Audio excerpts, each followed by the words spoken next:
제가 공독해 드리겠습니다. 그러나 내가 가는 길을 그가 아시나니 그가 나를 단련하신 후에는 내가 순금같이 되어 나오리라. 제가 한번 더 읽겠습니다. 그러나 내가 가는 길을 그가 아시나니 그가 나를 단련하신 후에는 내가 순금같이 되어 나오리라. 이제 우리 한번 같이 기도했으면 좋겠습니다. 기도하실 때 하나님, 오늘 아침 우리가 오랜만에 우리 하늘에 위해서 모든 시간 가운데 하나님 은혜 주셔서 감사드리고 우리를 지켜주셨음에 참 감사하면서 오늘도 우리가 동일하게 주님의 보좌 앞으로 나아갑니다. 오늘 말씀을 읽었는 것처럼 우리를 아시는 주님이 우리를 단련하신 후에 순금과 같이 정금과 같이 하나님 앞에 나오게 하신다고 우리가 금방 말씀을 읽었는데, 오늘도 주님 앞에 주님한테 단련받고 정금과 같이 순금과 같이 하나님 앞에 나갈 수 있는 이 아침이 될 수 있도록 좀 역사해달라고 합심해서 기도했으면 좋겠습니다. 기도하시겠습니다.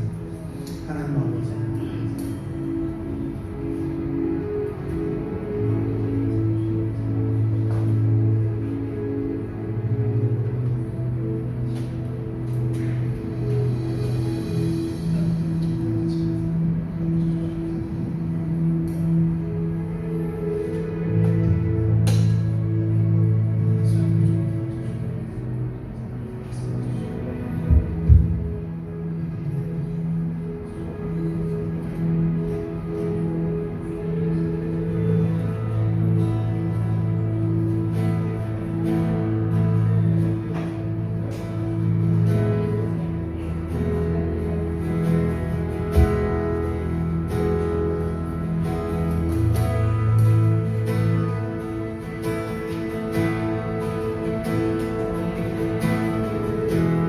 사랑하신 아버지 하나님, 오늘 아침에도 우리가 주님의 보좌 앞에 나왔습니다.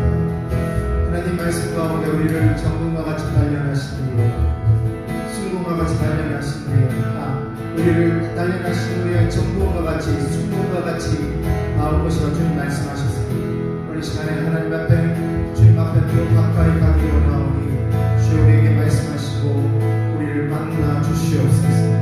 그렇게 역사하실 주님을 믿으며 예수 그리스도의 이름으로 기도합니다.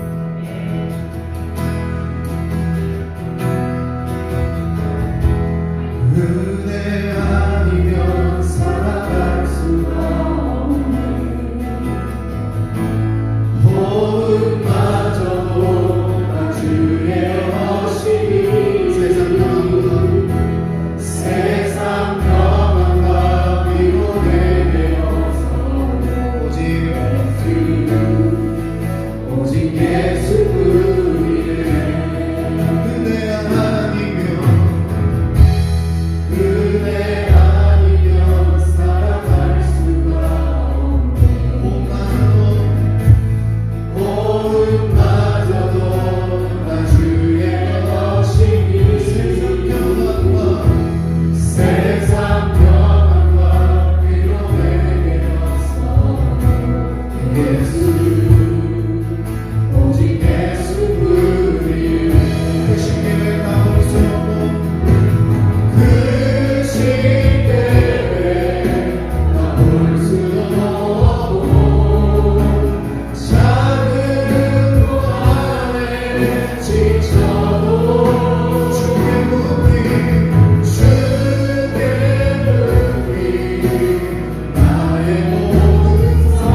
나가리 의로움이 되신 주 그 이름 예수 나의 길이 되신 이름 예수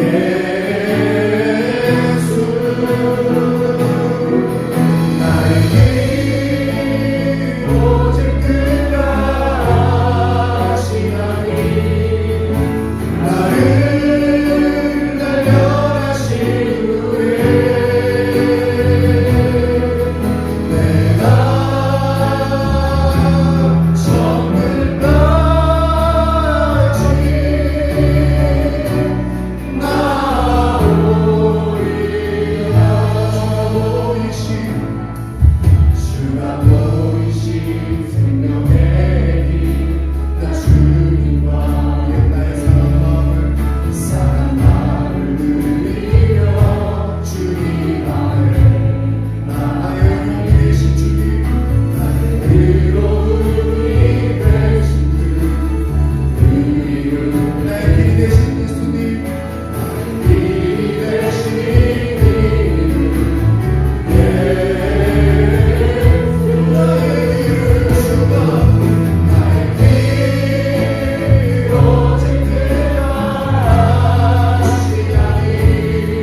그 그늘 아래 내 소망이 있네.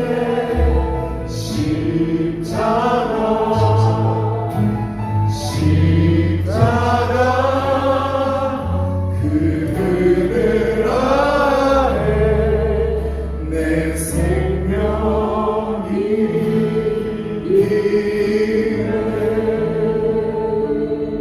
손을 같이 한번 기도해 줍시다. 우리 아빠의 같은 십자가의 그늘 아래 내 생명이 있고 십자가의 그늘 아래 내 소망이 있음을 고백합니다. 오늘 시간에도 하나님 우리가 간절히 원하는 한 가지가 있다면 하나님 이 예배 가운데 십자가의 영광과 십자가의 은혜가 있기를 원합니다. 하나님 십자가의 은혜 안에 우리가 있기를 원합니다. 주여 십자가의 영광과 은혜로 우리 가운데 임재하여 주시옵소서. 우리가 우리 합심해서 기도했으면 좋겠습니다. 기도하십시오. 하나님 아버지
아버지 하나님,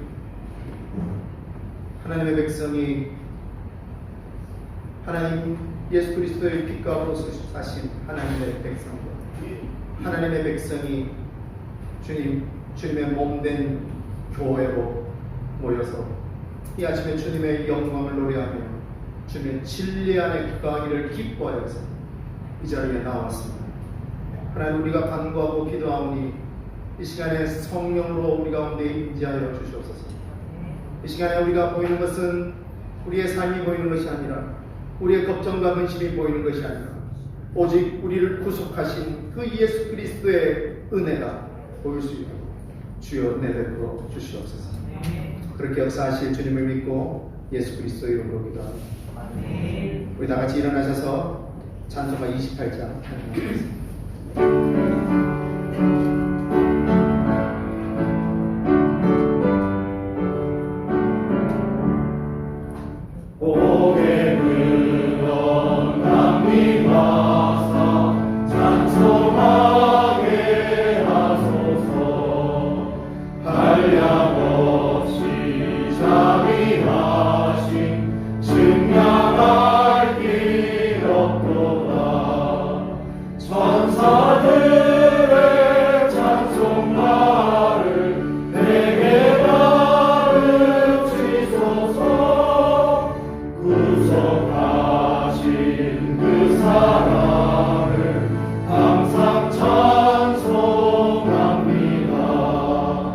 주의 크신 도움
교동문 82번 빌립보서 2장,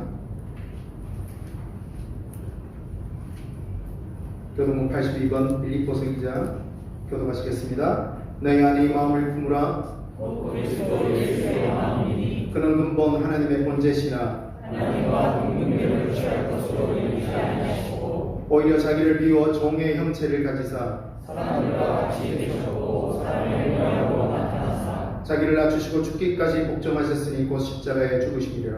이러므로 하나님이 그를 지극히 높여 모든 이들 위에 뛰어난 이름을 주사 하늘에 있는 자들과 땅에 있는 자들과 땅 아래에 있는 자들로 모든 누구를 예수의 이름에 부르게 하시고 모든 입으로 예수 그리스도를 주라 시인하여 하나님 아버지께 영광을 돌리게 하셨느니라. 아멘. 신앙 고백하시겠습니다. 전능하사 천지를 만드신 하나님 아버지를 내가 믿사오며 그 외아들 우주 예수 그리스도를 믿사오니 이는 성령으로 잉태하사 동정녀 마리아에게 하시고 원효 빌라도에게 고난을 받으사 십자가에 못 박혀 죽으시고 장사한 지 사흘 만에 죽은 자 가운데서 다시 살아나시며 하늘에 오르사 전능하신 하나님 편에 앉아 계시다가 저리로서 산자와 죽은 자를 심판하러 오시리라. 성령을 믿사오며 거룩한 공예와 성도가 서로 교통하는 것과 죄를 사하여 주시는 것과 몸이 다시 사는 것과 영원히 사는 것을 믿사옵나이다. 아멘. 자리에 앉으시면서 찬송가 406장 찬양하시겠습니다.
주의 영원한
한인교회를 위해서 기도했으면 좋겠습니다.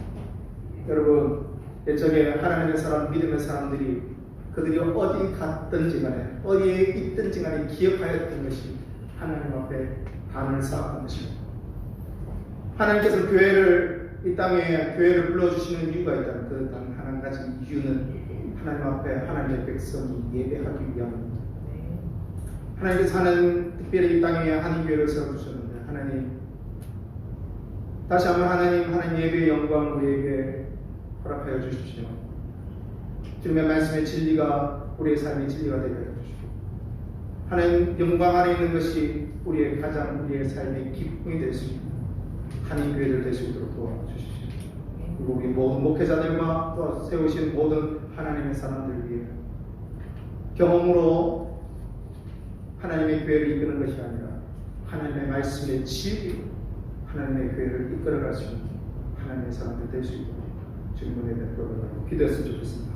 기도하시고 우리 박은지 집사님 나오셔서 우리 대표해 주셔서 기도해 주시겠습니다. 같이 기도하겠습니다. 하나님 아버지 감사해 주시옵소서. 주님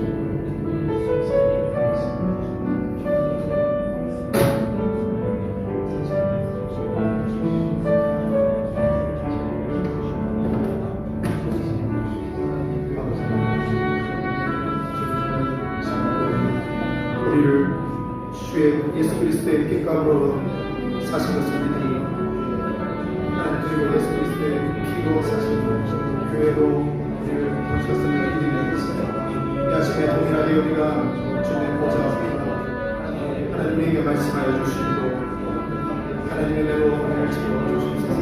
하나님 우리를 부르신 목적이 있다면 하나님 주님의 백성을 부르신 목적이 있다면 하나님의 예배 영광 안에 거하기를 원하신 것이고 우리 아침 하나님의 영광 우리 가운데 임재하여 주십시오. 하나님의 그 진리의 말씀으로 우리 가운데 임재하여 주십시오. 성령의 자유함으로 우리 가운데 임재하여 주십시오. 하나님 오늘 시간 우리가 주님의 영광 안에 있을 우리의 모든 기도들이 풀려지고 하늘의 자유함이 우리의 삶에 춤출 수 있는 그런 이 아침 될 수 있는 주님의 역사를 주옵소서. 하나님 간구하고 기도하는 것은 이 땅에는 한인교회를 하나님 붙잡아 주시고 하나님 다시 한번 주님 앞에 예배의 회복을 허락하여 주시고 하나님 진리 안에 거할 수 있는 모든 이 땅의 한인교회가 될 수 있도록 도와주시옵소서. 그러신 모든 주의 전들을 세워주시고 하나님 아버지 하나님께 채워주시는 그러한 하나님의 삶이 될 수 있도록 주님 역사하여 주시옵소서. 하나님 그렇게 역사하실 주님을 믿고 오늘도 우리 가운데 임재하실 주님을 믿으며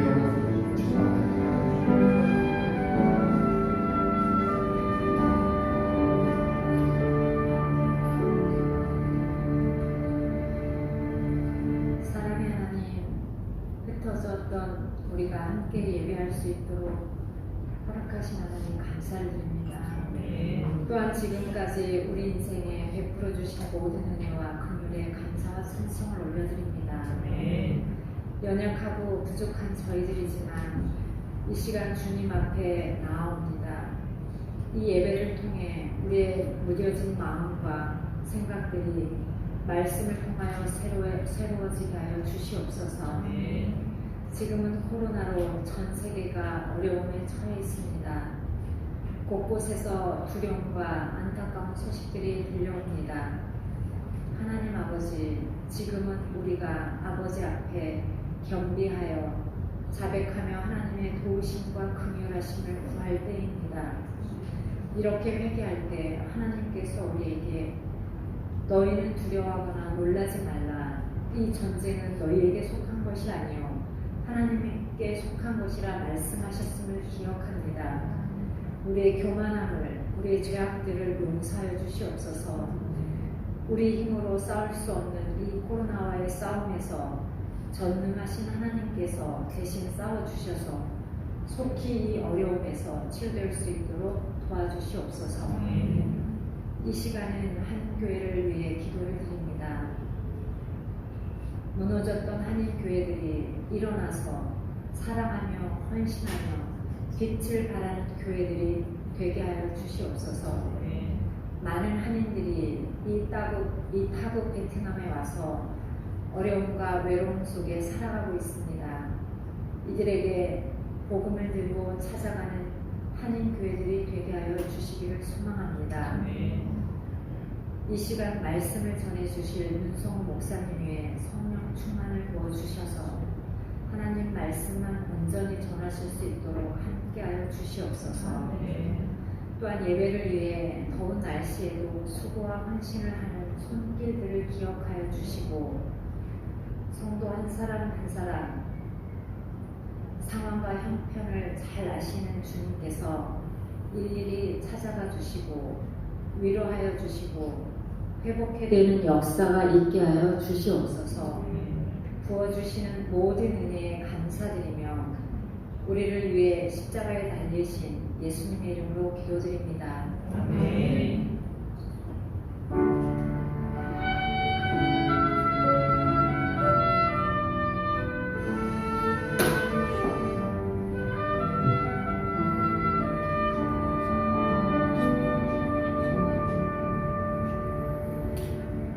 말씀 보시겠습니다. 출애굽기 3장 1절에서 4절 말씀.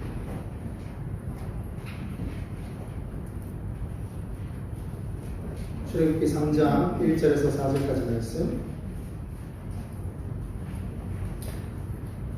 같이 우리 한 소리로 합독했으면 좋겠습니다. 1절부터 4절까지 시작. 모세가 그의 장인 미디안 제사장 이드로의 양떼를 치더니 그때를 광야 서쪽으로 인도하여 하나님의 산 호렙에 이르매 여호와의 사자가 떨기나무 가운데로부터 나아오니 떨기나무에 나타나신지라. 그가 보니 떨기나무에 불이 떴으나 그 떨기나무가 사라지지 아니하는지라. 이에 모세가 이르되 내가 돌이켜가서 이 큰 광야를 보리라. 떨기나무가 어찌하여 타지 아니하는고 하니 그때 여호와께서 그가 보려고 돌이켜 온 것을 보시지라. 하나님이 떨기나무 가운데서 그를 불러 이르시되 모세야 모세야 하시매 그가 이르되 내가 여기 있나이다. 네, 시간 우리 자연대 성감에 참여해 주십시오.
저희가 찬양을 하였습니다.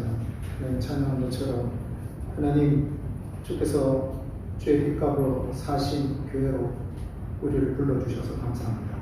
그리고 하나님 주의 교회가 고백하는 것은 어디든지 주님과 함께 가겠다고 고백할 수 있도록 허락을 주셔서 감사합니다. 하나님, 하지만 주님과 가는 그 길이 우리의 힘이 아니라 우리의 능력이 아니라 하나님의 약속 때문인 것을 믿습니다. 주님 약속하신 그 말씀 위에서 하나님의 교회가 이 땅에 하나님의 나라를 드러내면서 걸어갈 수 있고 주여 우리에게 은혜 베풀어 주시옵소서. 이 시간 하나님 말씀을 우리가 듣습니다. 귀만 듣는 것이 아니라 하나님의 삶이 주님의 말씀에 순종할 수 있도록 주님 은혜 베풀어 주시옵소서. 감사하게 예수님 이름으로 기도합니다. 할렐루야. 네. 예전으로 다시 돌아왔습니다. 옆에 분들랑 인사하십시오. 샬롬. 시작. 예전으로 다시 다 돌아왔는데 딱 바뀐 게 하나가 있습니다. 제가 바뀌었습니다. 설교자가 바뀌었습니다. 네. 오랫동안 우리가 코로나 때문에 같이 이 자리에서 모여서 예배 드리지 못하고 영상으로 다 들으셨죠? 혹시 다른 교회 영상 보실 분 있으시면 기회는 이때다. 네, 영상으로 우리가 예배드리고 또 몇 주 동안은 또 센터에서 또 일부 예배, 또 11시 예배, 4시로 나누어서 예배를 드렸습니다. 오늘 또 보니까 또 오랜만에 정말 반갑게 또 뵙는 분들이 계신데 어찌했든지 간에 하나님께서 이 기간을 통해서 우리에게 하실 말씀이 있다고 믿습니다. 그것이 때로는 우리에게 쓴소리일 수도 있고 때로는 우리에게 귀가 듣기 좋은 소리일 수도 있지만 하지만은 그것이 우리를 위한 하나님의 계획인 줄 믿습니다. 믿으십니까? 여러분들 한번 다시 한번 인사합시다. 하나님은 당신을 위한 엄청난 계획을 가지고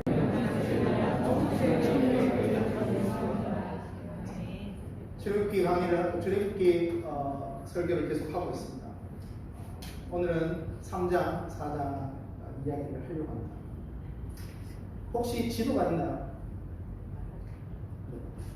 여러분, 이 지도는 왼쪽인가요? 왼쪽으로 보면 고센 땅이 보이시죠? 나일강 삼각주, 이집트, 아프리카 북서쪽에 거주한 이집트 땅입니다.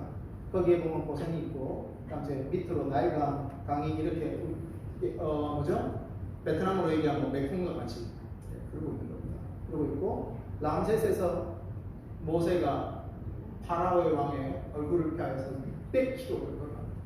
600km를 걸어가서 지금 사우디아라비아 북서쪽에 있는 미디안 땅으로 정착을 합니다. 여기 보시면 아시겠지만 시내 방향 보이시죠? 이집트 오른쪽 옆에 시내 방향, 그리고 저기 시내산 있습니다.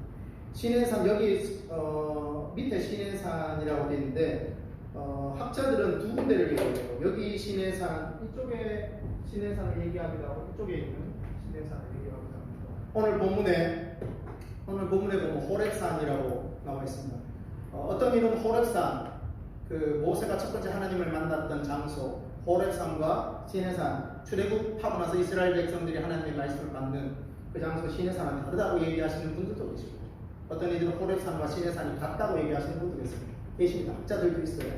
어쨌든 간에 시내산과 호렙산은 이 근처이고, 알다시피 여러분 이집트 이쪽으로 해서 올라가면 어디죠? 이집트 이쪽으로 해서 쭉 올라가면 어디입니까? 어느 나라입니까? 이스라엘 쭉 올라가면 어디입니까? 오늘날 얘기하는 터키에서 오른쪽으로 가고 오른쪽 밑으로 가면 아시아죠. 터키에서 왼쪽으로 가면 어디죠? 유럽 지역입니다. 지도를 이해하시면 돼요. 예전에 제가 목사님들이 이 지도를 가르쳐 주면서 항상 얘기하시는데 제가 이 지도를 이해를 하지 못했어요. 이게 어딘가? 그 지중해권에 있는 지도라고 생각하시면 됩니다. 모세는 자기 동생, 이복 동생이죠. 파라오 투트모스 3세죠. 투트모스 3세의 얼굴을 피하여서 미디안 땅으로 도망을 가고, 그리고 40년이 지납니다. 40년. 사도행전 7장 여러분 23절과 30절을 보시면 하나님께서 그 모세의 생애를 이야기하고 계신 말씀을 볼 수 있는데 청년에 모세를 하나님께서 불러주셨던 때는 모세가 나이가 40세였다고 얘기하고 있습니다. 그리고 미디안 강양에서 다시 한번 하나님께서 호렙산에서 모세를 불러주시는데 그때는 모세가 80살, 그러니까 40년 이후에 모세를 불러주신 것이죠. 오늘 3장에 보니까 그 미디안 땅에서 40년 동안 모세의 직업을 소개하고 있습니다. 모세의 직업이 뭐냐면은 목자입니다. 목자. 자기 장인, 미디안 땅에서 자기 장인 이드로라는 자기 장인을 만나요. 미디안 제사장인데 장인을 만나는데 그 미디안 제사장 자기 장인의 양떼를 치고 있었다고 얘기하고 있어요. 40년 전에 여러분 모세는 어떠한 신분이었습니까? 이집트 왕자였습니다. 애굽의 왕자였어요. 그리고 히브리 민족 중에 히브리 민족이었어요. 자기 어머니 요게베스로부터 자기의 민족의 정체성을 다 들었던 사람이었어요. 그런 사람이었어요. 어떻게 보면은 대단한 사람이죠. 그 당시에 지중해권의 제국의 나라 중에 가장 큰 나라, 제국 중에 제국이라고 얘기할 수 있는 이집트, 애국의 왕자의 신분으로 살았던 이 모세가 80년이 지나고 왕자의 신분은 언제 오갔는지 모르고 언제 있었는지 모르고 자기의 신분은 목자의 신분으로 있던 것입니다. 여러분 아십니까? 이집트 사람들은 제가 저번에 이제 첫 번째 출애굽기 설교를 시작하면서 첫 번째 말씀드렸는데 이집트 나라가 세워질 때 함족 족속들이 와서 나일강 삼각주 지대를 통하여서 이집트를 세웠지 않습니까? 그때에 첫 번째 이집트 나라에 한 아픔이 있었어요. 전쟁이 있었는데 그게 뭐냐면 목자들이 함족의 민족에 있는 이집트를 쳤어요. 전쟁을 합니다. 그래서 함족을 중심으로 배경을 가지고 있는 이집트 민족들은 목자들을 아주 싫어합니다. 목자들을 싫어하면서 이야기하는 게 에이 저 목자들, 저 목동들, 상대하지 못할 목동들 이렇게 얘기하는 것이 이집트 문화입니다. 애굽의 문화입니다. 근데 오늘 그 애굽의 왕자라고 얘기하고 있는 모세가 무엇을 하고 있단 말입니까? 목자의 직업을 가지고 그것도 1, 2년이 아니라 40년 동안 이집트 땅이 아닌 저기에 찬란한 문명이 존재하고 있는 애굽 땅이 아닌 미디안 땅 광야에서 그가 40년 동안 이 사람이 그렇게 싫어하는 직업, 목자의 직업을 가지고 살고 있는 것입니다. 그러한 40년의 시간이 지나고 난 후 하나님께서 모세를 다시 콜링하십니다. 콜링하세요. 40년 전에 이 콜링을 받은 시간과 그 40년 전의 시간을 보면 그 40년 전에 모세의 그 찬란한 모습은 어디간데 온데간데 찾아볼 수 없는 초라한 모습입니다. 초라한 모습입니다. 근데 하나님은 그 초라한 모습을 가진 모세를 다시 한번 콜링하십니다. 여러분 하지만 우리가 여기서 한 가지 기억해야 되는 게 뭐냐면 하나님의 시간은 절대 우리가 생각하기에 헛수로 보낸다, 별 의미 없는 시간이다라고 생각할지 모르지만 하나님의 시간은 절대 헛된 시간이 없습니다. 믿으십니까? 여러분 우리가 코로나의 시간을 지나가고 있지만 우리가 이 시간을 지나면서 괴로운 시간이다, 힘든 시간이다 라고 얘기할지 모르지만 여러분 기억하십시오. 하나님의 시간 안에서는 어떠한 시간도 헛된 시간이 없습니다. 하나님께서는 이 기간을 통해서 모세에게 40년 동안 가르치신 것이 무엇이냐면 목자의 심정이 있습니다. 목자의 심정. 왕의 신분으로 왕의 직업으로 어찌 왕의 직업으로 목자의 마음을 알 수 있겠습니까? 절대 목자의 마음을 알 수 없어요. 그리고 그 목자의 직업을 통해서 모세가 깨달았던 것이 무엇이냐면 목자를 통해서 하나님의 성품을 깨닫기 시작합니다. 하나님의 성품. 기다림, 인도하심, 공급하심, 다스림, 채찍질하심, 위로하심. 그러한 하나님의 성품을 모세는 배우기 시작합니다. 오늘 말씀해 보니까 모세는 습관을 따라서 미디안 광야에서 서북쪽으로 자기 장인 이도의 양떼를 이끌고 가고 있습니다. 풀을 먹기 위해서 가고 있겠죠. 그리고 하나님의 산 호렙에 도착했다고 얘기하고 있습니다. 그 당시 광야 가보시면 알겠지만 광야에는 풀이 없어요. 풀 보려고도 볼 수 없어요. 그래서 목자들이 때로는 양떼를 이끌고 산까지 올라가서 풀을 찾기 위해서 그렇게 올라갑니다. 제가 예전에 성지순례를 가보니까 유다 광야를 갔습니다. 유다 광야를 갔는데 인도하시는 선교사님 만원경을 그럼 만원경을 이렇게 봤습니다. 근데 그 광야 꼭대기에 사슴 발자국이 보이더라고요. 저게 뭐예요? 사슴 발자국이 꼭대기에 있습니까? 그러니까 그 인도하시는 선교사님이 사슴이 물을 찾아서 꼭대기까지 그런 얘기를 하는 것이죠.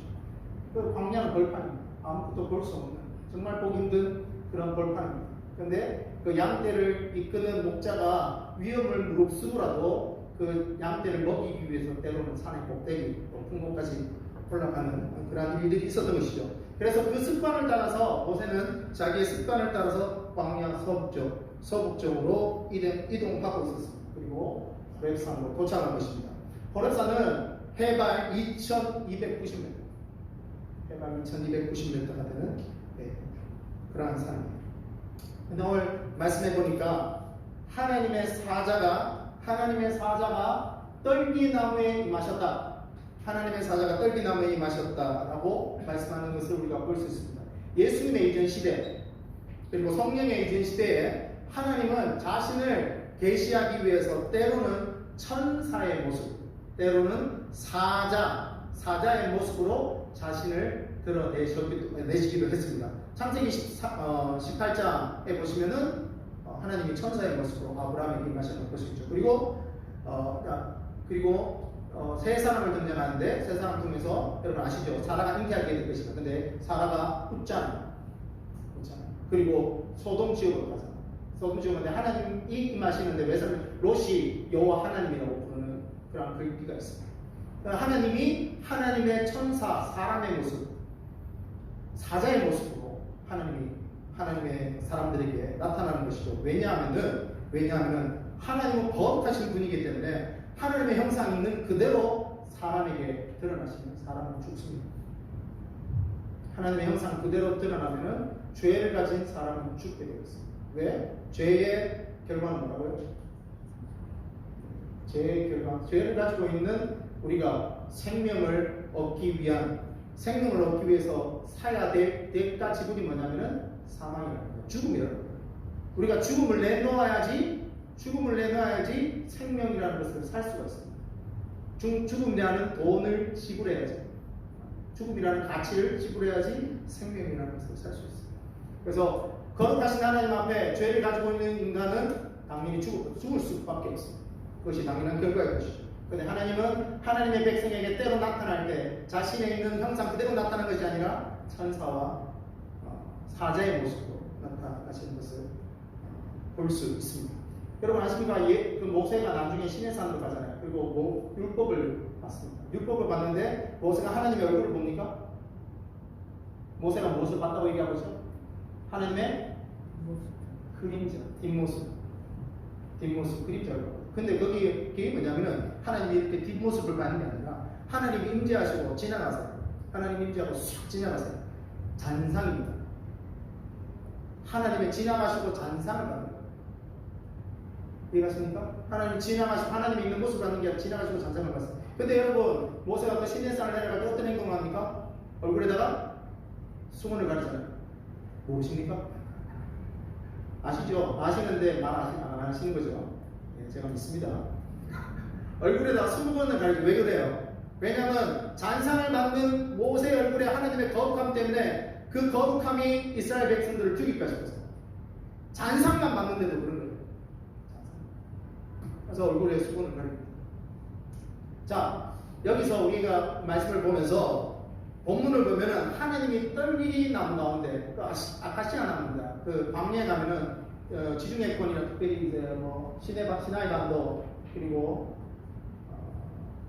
사우디아라비아 북서쪽에 있는 이쪽 지역에 가면은 자주 볼 수 있는 것이 아카시아 나무입니다. 성경에는 떨기나무라고 얘기하고 있어요. 떨기나무 가운데 하나님이 임재하시는데 불꽃으로 임재하셨다고 말씀을 얘기하고 있는 것입니다. 근데 여러분, 불이 생성하기 위해서 필요한 것이 무엇입니까? 불이 생성하기 위해서, 여러분 여기에 불을 지핀다고 생각합시다. 불이 있기 위해서 꼭 필요한 것이 무엇입니까? 불의 재료가 되는 것입니다. 불의 재료. 뭐 예를 들어서 기름, 가스, 아니면 종이, 아니면 나무. 이게 불이 생성하기 위해서 불의 재료가 되는 것이 꼭 필요한 것이죠. 재료가 없이는 불이 생성될 수가 없습니다. 그런데 여기 보니까 떨기나무에 하나님이 임재하셨는데 하나님이 임재하신 모습이 불로 나타나셨다고 했어요. 그런데 신기한 게 나무가 타지 않고 있는 거예요. 우리의 이성으로 생각할 수 없는 거죠. 불이 존재하려면 재료가 없어져야 돼요. 제가 여기에 종이가 있습니다. 불을 붙이면 어떻게 돼요? 종이가 어떻게 돼요? 계속 있습니까? 그럼 전 마술사이죠. 없어져야 되는 게 맞습니다. 그런데 오늘 성경을 보니까 모세가 보고 있는 것은 떨기나무가 타지 않는 거예요. 불이 있는데. 여러분, 신비. 하지만 여러분, 이 말씀을 통해서 하나님 그리고 모세에게 말씀하시고 싶은 게 있었어요. 그것이 무엇이냐면은 이 광경을 통해서 하나님 자신이 어떠한 분이시다는 거예요. 이 말씀을 통해서 하나님 스스로가 어떠한 분이시다는 것을 말씀하시고, 그리고 우리가 어떠한 존재인 것인가를 말씀하려고 하시는 거예요. 첫 번째, 하나님 스스로 어떠한 분이신가? 하나님 스스로 어떠한 분이신가? 스스로 계신 자. 자존자입니다. 자존자. 누구에 의해서 피조물로 형성된 것이 아니라 I am 나는 나다. 스스로가 있는 자라는 거죠. 14절 15절 말씀에 보면 하나님께서 모세에게 말씀하실 때, 모세가 하나님에게 당신이 누구십니까? 우리 백성이 당신을 향해서 얘기할 때 내가 무엇이라고 말해야 됩니까? 라고 얘기할 때 그분이 하나님께서 얘기하셨던 말씀이 뭐냐면 나는 스스로 있는 자다. 누가 창조해서 내가 존재하는 것이 아니라 이 땅에 있는 모든 신들, 바로도 마찬가지고, 태양의 신이라고 얘기하면 지중해권에서 가장 높은 신이라고 얘기하면 파라오, 신 중의 신이라고 얘기하는 파라오도 누군가가 있었기 때문에 그가 존재할 수 있는 것입니다. 나는 누구에 의해서 존재되는 것이 아니라 스스로 존재하는 너희들의 하나님이다 라고 얘기하는 것이죠. 여러분, 불은 하나님의 임재와 거룩함을 의미합니다. 근데 여러분, 우리가 출애굽기를 나중에 계속 보겠지만 출애굽 전체와 그리고 15장, 창세기 15장 하나님께서 아브라함에게 가실 때 해프도 그냥 아시죠? 해프도 그냥 400년 동안 너희 민족이 포로가 될 것이다. 그것을 통해서 우리가 알다시피 하나님의 사람들에게 하나님의 거룩함과 하나님의 자신을 보여주시기 위해서 불의 모습으로, 하나님의 불의 형상으로, 불이라는 존재의 가치로 자기의 백성에게 임하신 것을 우리가 볼 수 있습니다. 그리고 이 광경을 본 모세가 했던 말이 뭐냐면, 와, 내가 이 큰 광경을 봐야 되겠다. 자기 자신도 놀란 것이죠. 이 상황을 보면서 그냥 불이 붙었네, 신기하다 아니라 그가 고백하고 있는 간증이 뭐냐면은 이 큰 광경, 하나님의 임재하고 하나님의 임재하신 그 광경을 보면서 하나님의 그 영광 앞에 압도되는 자기의 자신을 보는 것이, 그러면서 내가 이 큰 광경을 내가 보아야 되겠다 라고 얘기하면서 가고 있는 것이죠. 여러분, 두 번째, 떨기나무는 우리 자신과 같습니다. 떨기나무는 모세와 그리고 우리 자신과 똑같은 것이죠. 그리고 그 당시에 살아가고 있는 이스라엘 백성들과도 같은 것입니다. 여러분, 만약에 하나님이 이 시간에 우리 가운데 임재하신다면, 예수 그리스도의 십자가의 언약이 없다는 가정하에, 예수 그리스도의 십자가의 용서하심이 없다는 가정하에 하나님께서 이 시간에 임재하신다면 우리는 다 들어갈 수밖에 없는 존재입니다. 타서 다 사라질 수밖에 없는 존재이죠. 하지만 하나님이 그 자신을 하나님의 백성에게 나타나시기 위해서 나타나시기 위해서 우리를 그대로 회복하시면서 자기의 영광을 드러내놓고 있는 사건, 이 호렙산에 불러임한 하나님의 영광의 사건입니다. 여러분, 이것이 무엇입니까? 이 사건에 결국은 말하고자 하는 하나님의 뜻이 무엇입니까? 그것은 하나님의 은혜입니다. 하나님의 은혜의 것입니다. 모세에게 지금 하나님은 은혜로 나타나고 계십니다. 모세의 어떠함에 근거해서 하나님이 나타나고 계신 것이 아니에요. 여러분, 모세가 어떤 사람입니까? 지금 신분이 뭐예요? 도망자예요. 자기가 자기를 봤을 때 뭐예요? 도망자예요. 실패자예요. 하나님께서 모세의 그 근거, 도망자와 실패함의 그 근거로 또 하나님께서 나타나신 겁니까? 모세에게 나타나신 겁니까? 아니에요. 은혜. 여러분, 은혜 없이 우리가 하나님 앞에 절대 나갈 수가 없습니다. 여러분, 내가 무엇인가 잘했기 때문에, 내가 무엇인가 하나님 앞에 말씀대로 살았기 때문에, 내가 무엇인가 하나님 앞에 떳떳한 행동을 했기 때문에 하나님 앞에 나가는 것이 아니란 말입니다. 그리스도의 은혜 없이, 그리스도의 십자가의 은혜 없이 우리는 하나님 앞에 절대 나갈 수가 없습니다. 여러분, 하나님은 오늘 이 시간, 이 아침에도 하나님의 은혜로 우리 가운데 임하시는 줄 믿습니다. 여러분, 우리가 이 자리에서 하나님 앞에 예배 드릴 수 있는 이유 한 가지가 있다면 그것은 grace, 은혜입니다. 4절 말씀에 보니까 하나님께서 모세의 이름을 부르십니다. 모세의 이름, 모세야. 그리고 모세는 대답을 합니다. 내가 여기 있다. 여러분, 그 당시에 이름은 오늘날도 아이가 태어났을 때 부모님들이나 아니면 또 할아버지 할머니가 이름을 지어줄 때는 그 이름에 대한 의미가 있습니다. 옛날에는 그 이름을 지을 때 개똥이 이렇게 지었다고 하더라고요. 말자, 개똥이 말순이 근데 그 이름을 지었던 이유가 뭐냐니까 사람들이 그 아이의 이름을 들었을 때 죽이지 못하게 하기 위해서, 해치지 못하게 위해서. 말자, 개똥이 이름을 들으면은 이 애가 별로 존재 가치가 없는 애라고 생각하는 거죠. 왜냐하면 그 당시에는 가족이 베트남도 몇 년 전까지만 그랬지만 가족이 몇 명이, 애를 몇 명 낳습니다. 8명, 열 몇백 명. 베트남 요즘 많이 좋아졌지만 몇십 년 전만 해도 베트남에 8명, 열 몇백 명 일어나요. 근데 그 중에서 말똥이라고 생각하면은 말순이 이런 거 얘기하면은 걔가 계속 살아남을 수 있는 존재, 가치가 없다는 거예요. 걔 이름에 대한. 걔 가치가 없기 때문에 살 수 있다고 생각해서 부모님들이 그렇게 지었다고 해요. 하여튼 간에 이름을 지을 때는 그 사람이 그 이름 값을 하기 위해서 짓습니다. 모세 물에서 버린 거죠. 하나님께서 모세의 이름을 부르십니다. 그리고 하나님께서 모세의 이름을 불렀다는 것은 하나님은 모세를 아신다라고 이야기하고 있는 것입니다. 누구보다 하나님은 모세를 알고 계십니다. 어떻게 태어났는지, 어떠한 신분으로 자라는지, 어떠한 가슴 아리를 하고 어떠한 열정을 가지고 청년의 신분으로 자라는지, 그리고 40살 이후에 어떻게 도망하면서 어디에서 어떠한 경험을 하고 도망자로서 자기의 처소가 없는 40년의 세월, 그 40년의 세월 동안 얼마나 많이 울었는지, 많이 외로웠는지, 많이 고달팠는지 하나님은 모세야라고 부르시면서 그를 알고 계신다 이야기하고 있는 것입니다. 여러분, 이 시간에 하나님께서 우리의 이름을 부르십니다. 성을, 그리고 여러분의 이름을 부르십니다. 그리고 이름을 부르실 때 여러분 기억하십시오. 네 고민이 뭔지 안다. 너의 눈물이 뭔지 안다. 너는 사람들에게 숨기고 싶을지 모르지만 어떠한 이들에게도 말할 수 없는 고통이 있을지 모르지만 다른 이는 몰라도 나는 안다 말씀하고 있는 것입니다.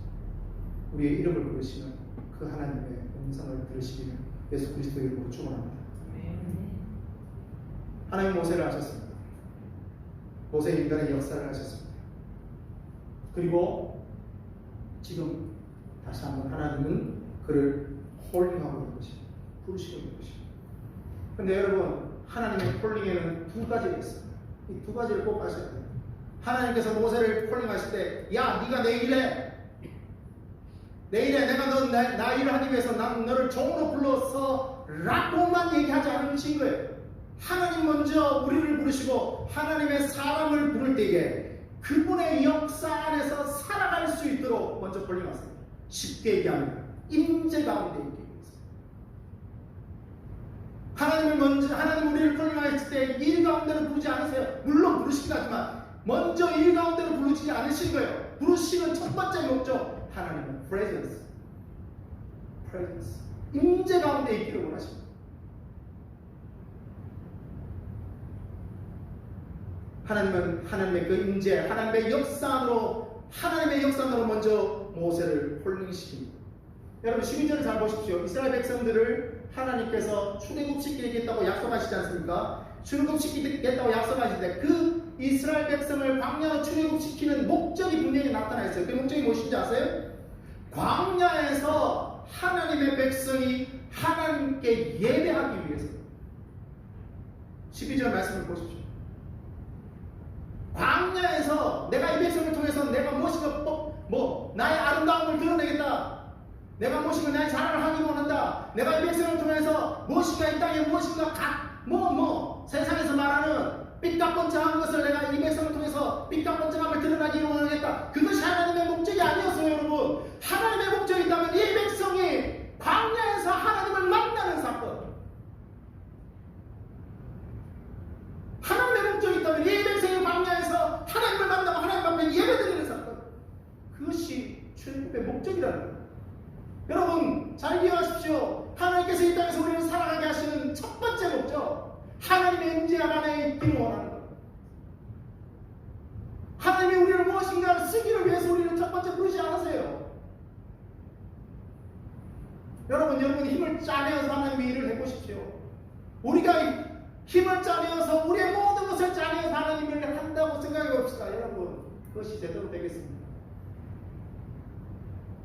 먼저 우리가 해야 될 건 하나님의 임재 안에 가, 주의 임재 안에 가, 주의 날개 안에 가. 그것이 우리의 가장 큰 소망인 것입니다. 예배 가운데, 하나님의 임재 가운데, 하나님의 그 역사하심, 하나님의 임재하심 가운데 우리가 있습니다. 동시적으로 우리가 볼 수 있는 것이다. 하나님의 나라의 비전. 그냥 보는 것이 아니에요. 하나님의 영광 안에 있을 때, 하나님의 임재 안에 있을 때 우리가 볼 수 있는 것이 하나님 나라의 비전입니다. 하나님 모세에게 다시 한번 얘기합니다. 신을 벗어라. 신을 벗어라.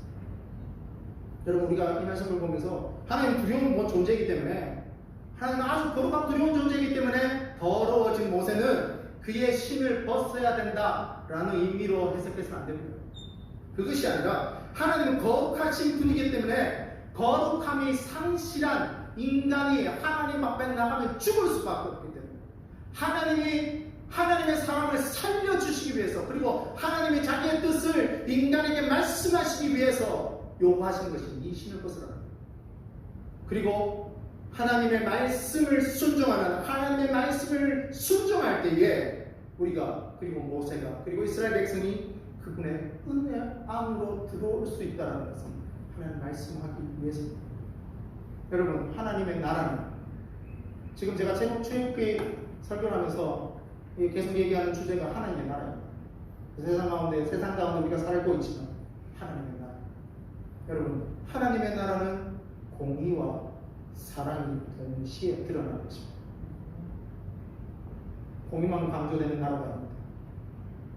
하나님의 나라는 사랑만 강조되는 나라가 아닙니다. 공의와 사랑이 서로 입맞춤하는 나라. 하나님의 이 두 가지 중에서 어떠한 것도 포기하지 않으십니다. 하나님의 공의를 절대 포기하지 않으십니다. 하나님의 사랑을 절대 포기하지 않으십니다.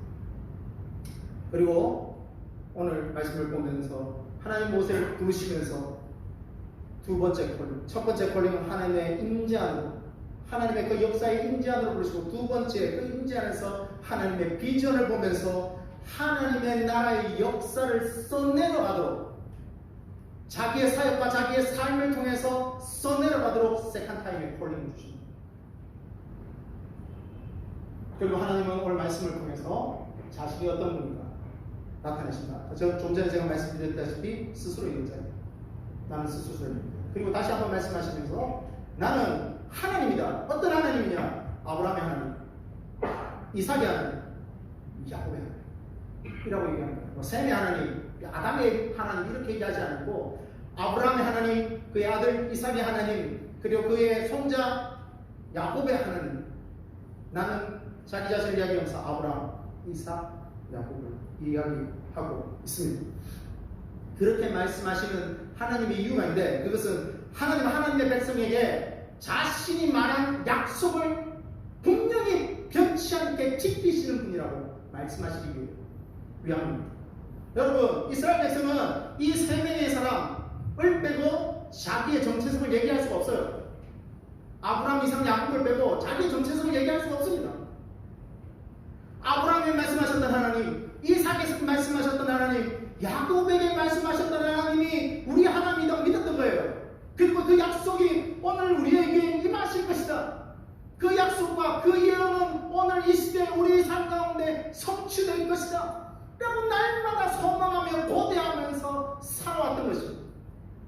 근데 그 하나님께서 다시 모세에게 나타나면서 나는 어떠한 존재냐? 아브라함의 하나님, 이삭의 하나님, 야곱의 하나님.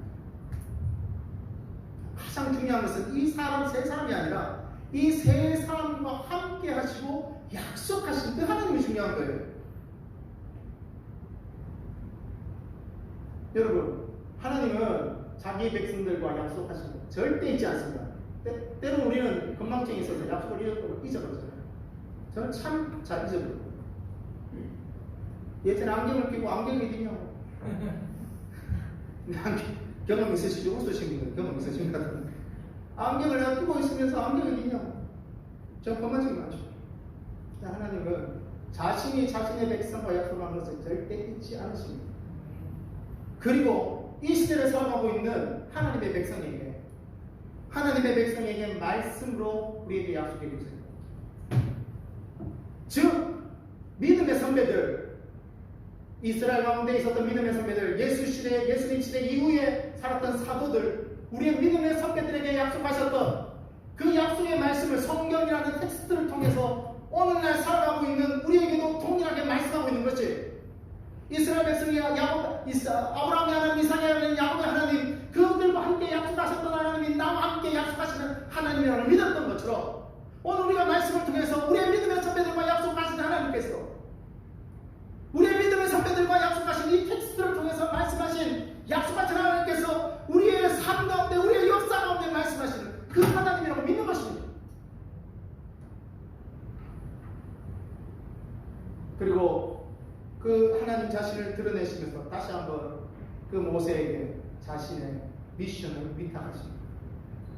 그 미션은 이스라엘 백성을 출애굽시키는 거예요. 모세야, 내가 너에게 나의 미션을 준다. 그 미션이 뭐냐? 이스라엘 백성을 출애굽시키는 거예요. 여러분, 근데 우리 4장 말씀 우리가 오늘 3장 4장 얘기인데, 4장 말씀을 보면 모세의 반응이 이상해요. 모세의 반응이 이상해요. 하나님의 영광 안에 거했지만, 하나님의 말씀 안에 거했지만 모세의 반응이, 리액션이 이상해요. 여러분, 하나님이 모세에게 잘 보면은 모세에게 이 출애굽의 역사를 얘기하면서 아주 디테일하게, 아주 자세하게 이야기하고 계십니다. 너는 어떻게 가서 무엇을 말해야 되고, 그러한 말을 할 때 어떤 일이 일어날 것이고, 바로 너에게 어떻게 행동할 것이고, 그가 마음이 곧아서 마음이 단단해서 절대 너희 백성을 돌아가지 않게 할 것이다. 그리고 네가 이스라엘 민족에 갈 때 네가 말이 둔하다고 얘기하는데 너에게 내가 아론을 붙여줄 것이다. 그리고 이렇게 하면 이렇게 될 것이다. 이렇게 하면 이렇게 될 것이다. 이렇게 아주 자세하게 말씀하고 있어요. 성경에서 창세기를 봐도 이만큼 자세하게 말씀하십니다. 이만큼 모세에게 자세하게 이스라엘 백성 어떠한 사람에게 자세하게 말씀하셨던 하나님이신가라고 물을 정도로 아주 최근 역사에 대해서 자세하게 모세에게 말씀하고 있는 것이죠. 그런데 모세의 반응은 아니요. 보십시오. 그러니까 하나님 어떻게 합니까? 네가 들고 있는 게 뭐냐? 양을 치고 있는 막대기입니다. 던졌어요. 뭐가 됐습니까? 뱀이 됐어요. 여러분, 뱀이 됐어요. 모세가 놀랐을 겁니다. 자, 뱀이 됐습니다. 잡아라고 얘기할 때 어딜 잡아야 됩니까? 어딜 잡아야 됩니까? 상식적으로. 모세가 뱀을 몰랐겠습니까? 광야에서 양을 친 세월이 40년이었는데. 어딜 잡아야 돼요? 머리를 잡아야 되죠. 안 그렇습니까? 아니군요. 머리를 잡아야 돼요, 머리를. 근데 하나님이 모세에게 뭐라고 얘기하는지 아세요? 꼬리를 잡아요. 제가 만약에 모세였다면 사탄을 불러요. 머리를 잡아야죠. 사람의 생각이 아니에요. 사람이 경험했는데 꼬리를 잡아요. 근데 꼬리 잡으니까 어떻게 됐습니까? 다시 지팡이가 됐어요. 그것도 부족하니까 손을 네 품속으로 넣어보아. 품속으로 넣으니까 다시 빼라. 뭡니까? 분두백이 됐습니다. 다시 넣어라. 다시 빼라.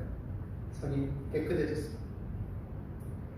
이 사건을 모세가 믿었지만 만약에 이것도 안 되면 하나님 대단하시죠. 이것도 안 되면 나일강에 가서 물을 담고 땅에 뿌려라. 땅에 뿌리면 그 물이 뭐가 된다고요? 피가 된다. 이렇게까지 말씀하십니다. 그럼 이쯤 되면, 여러분, 이쯤 되면 모세도 자기가 그게 있지. 하나님 앞에 그게 있지.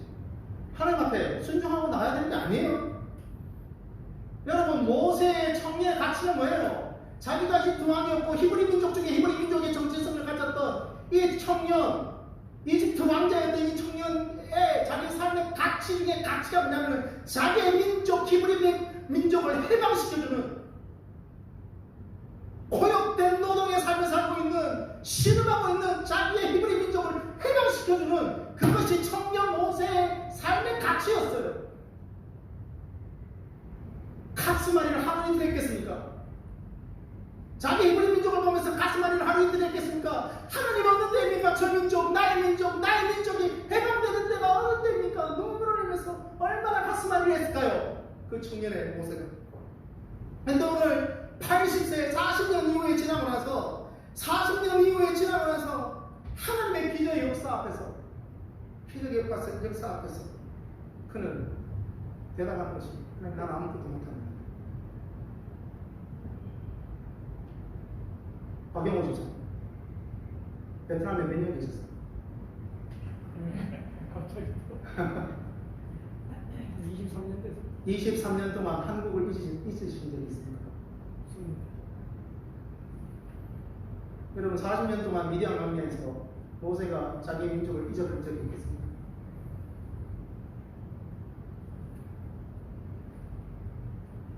잊어볼 수가 없어요.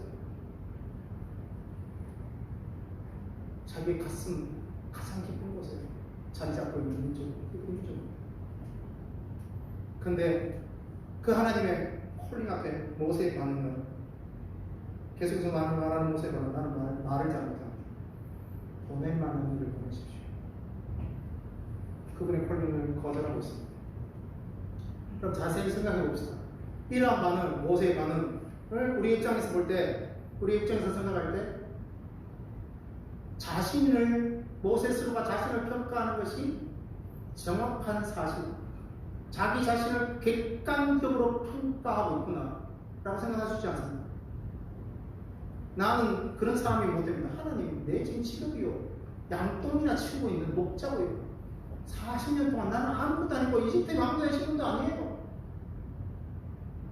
말도 잘못하고 이제 40년 동안 떠듬떠듬하면서 이집트 말도 뭔가 잘 나오지도 않고,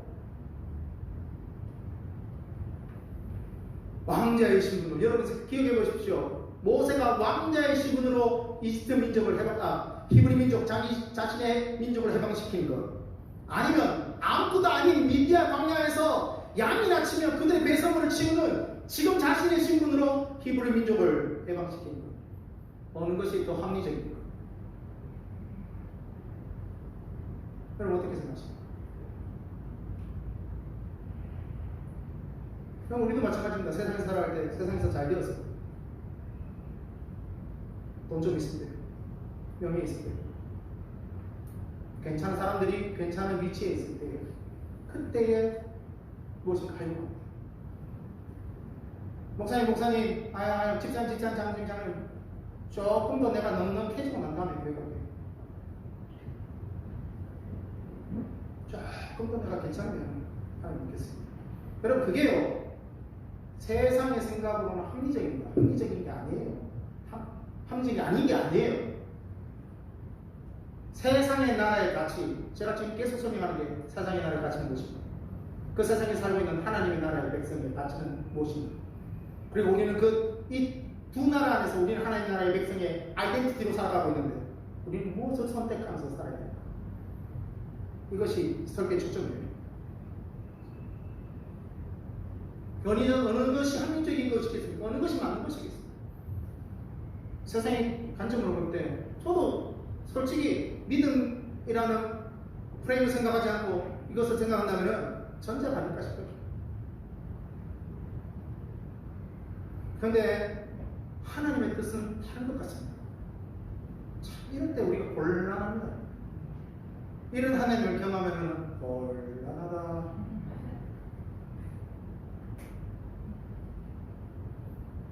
하나님의 뜻은 다른 것 같아요. 사람의 생각은 사람의 지위, 환경, 명예, 능력 이것은 필요합니다. 좋은 환경. 왜? 하나님의 역사를 때로는 그 사람들에게도 들어야 되거든요. 마곡이 로마의 시민권을 가진 사람이었어요.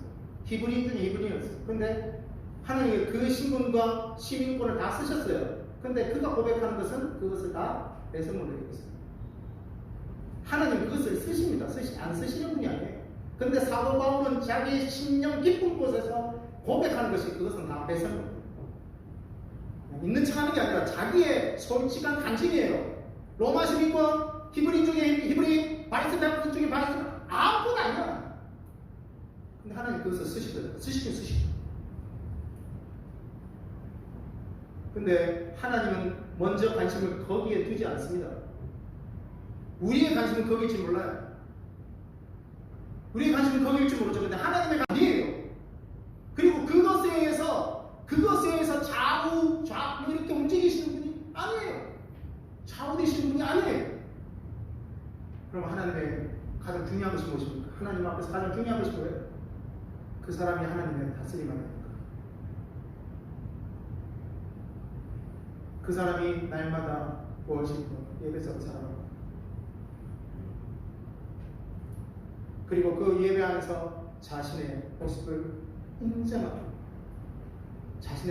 인정하고 하나님의 말씀 앞에 하나님의 약속 앞에 복종하고 순종하고 살아갑니다. 여러분 모세가 자기 자신을 평가하는 것 어떻게 보면 아주 객관적일지 모르겠습니다. 정확할지 모르겠습니다. 그렇지만 여러분 동시에 우리가 기억해야 되는 것은 정확하지 않은 평가. 세상의 관점으로 보면 정확한 평가지만 여러분 정확하지 않은 평가예요. 여러분 우리가 우리 자신을 평가할 때 우리 자신을 바라볼 때 자아라는 프레임을 가지고 나 자신을 바라봅니다. 내 자아라는 프레임을 가지고 내 자신을 바라보고 평가해요. 자아성이 안 좋으면 자기를 열등감 있는 존재로 평가하는 거죠. 아무것도 할 수 없다, 열등한 존재이다. 여러분 우월감이라는 자아성을 가지고 있는 사람은 모든 것을 나는 할 수 있다. 오기만 해라. 세상과 와라. 나는 두렵지 않다. 다 할 수 있다. 여러분 우리 자신의 평가, 하나님의 백성의 평가를 할 때 어떤 프레임을 가지고 평가해야 되겠습니까? 여러분 하나님이 우리를 보시는 프레임을 가지고 우리를 평가해요. 사람이 나를 보는 평가, 사람이 나를 보는 프레임, 내가 내 자신을 보는 프레임이 아니라 하나님이 나를 보는 프레임을 가지고 그렇게 가야 돼요. 감정과 상황에 따라서 움직여지는 그런 생각이 아니고 하늘의 객관성을 가지고 나를 보는 것이에요. 세상의 관점으로 보면 모세가 평가하는 것이 맞을지도 모르고 세상의 관점으로 보면 우리가 평가하는 것이 우리 자신을 평가하는 것이 맞을지도 몰라요. 그런데 하나님은 하나님의 백성을 콜링하시고 부르실 때에 하나님의 프레임으로 우리를 보고 계신 것이에요. 근데 그 하나님의 프레임으로 우리를 보실 때 우리의 평가와 우리의 결과와 하나님의 평가, 하나님의 결과는 다르다는 거예요. 오늘 이 모세를 평가하고 콜링하시는 하나님을 보는 거죠.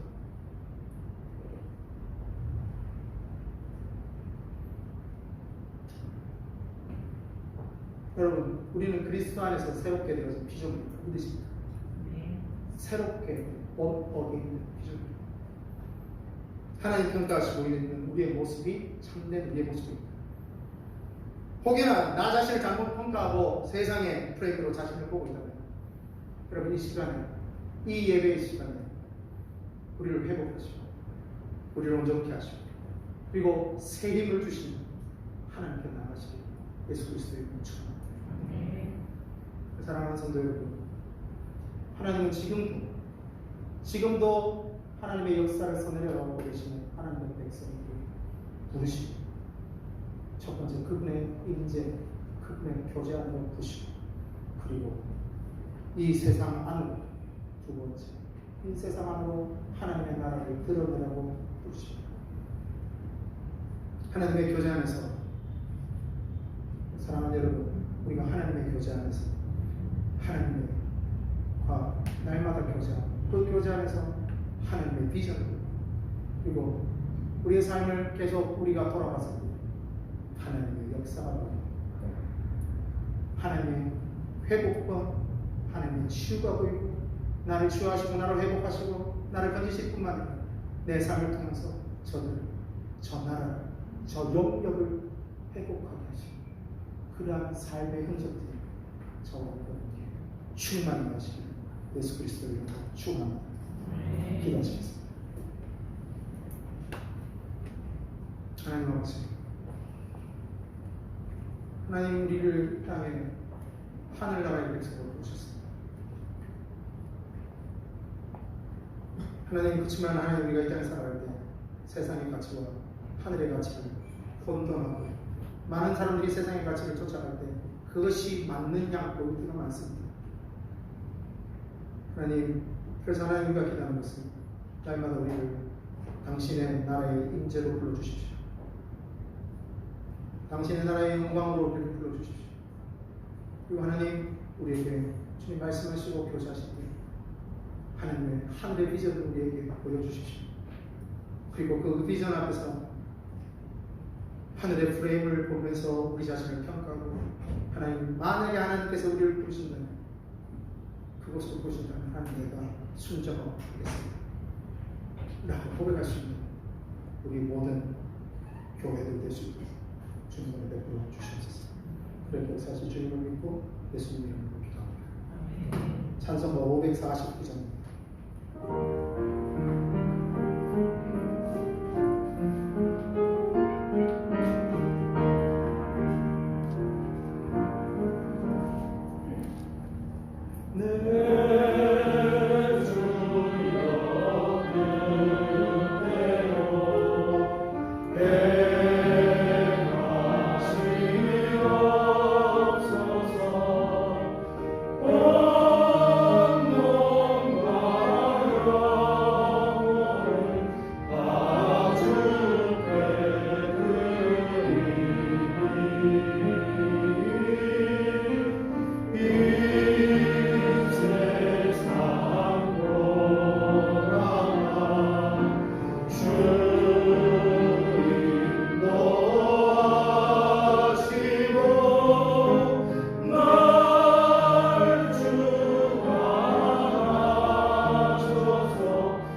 하나님 아버지, 우리가 믿는 것은 우리가 눈물을 흘릴 때도, 우리가 나 자신을 보면서 실망할 때도, 세상을 바라보면서 희망이 없다, 소망이 없다 라고 고백하는 나의 쓴 모습 가운데 하나님 우리를 버리지 않으시고 우리 가운데 하나님의 역사를 써내려 오셨고 써내려 가고 계신 분이 하나님이심을 믿습니다. 하나님 원하시고 하나님의 백성 주의 교회라는 공동체, 십자가의 피로 사신 교회라는 공동체에서 하나님 앞에 예배하며 하나님을 높이며 나갔습니다.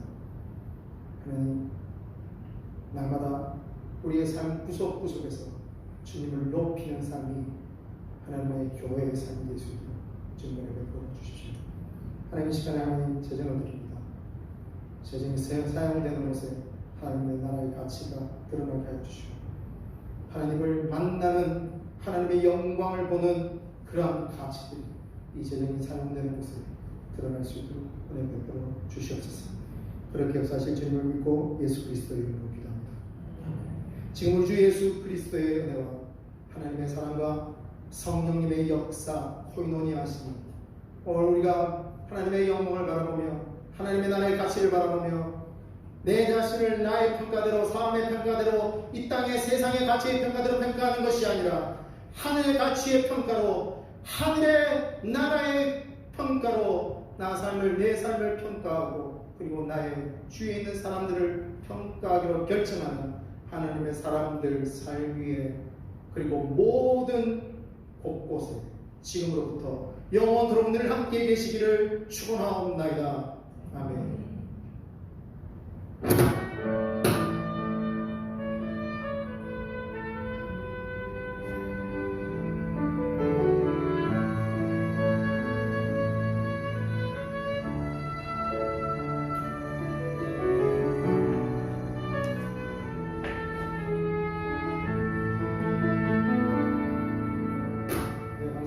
옆에 분들은 다시 한번 인사합시다. 샬롬. 시작.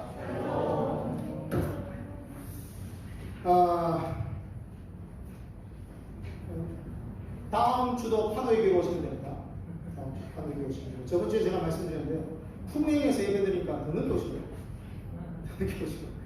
예배가 45분부터 찬양이 시작되니까 일찍 오셔서 같이 찬양으로 참여해 주시면 감사하겠습니다. 소그룹 모임과 고비 기도에 계속 열립니다. 시간 기억해 주시고요. 그렇게 오시면 되겠습니다. 현지교회가 이번 주부터 다시 시작했는데 저희도 오늘부터 파도교회 다시 모였죠. 계속 교회와 그리고 교회를 통해서 하나님의 영광이 드러날 수 있도록 기도해 주시길 바랍니다. 예배 마치고 식사 없습니다. 근데 뒤에 김밥이 준비되었습니다. 김밥이 준비되었으니까 자유롭게 김밥을 들고 가셔서 김밥을 드시면 되겠습니다. 계속해서 여러분 코로나19로 인해서 어려워하시는 주의 이웃들과 지구촌을 위해서 기도해 주시고요. 주보를 보시면 주일 찬양 시간표가 있는데 몇 가지가 수정되었어요. 몇 가지가 수정되었는데 잘 보시고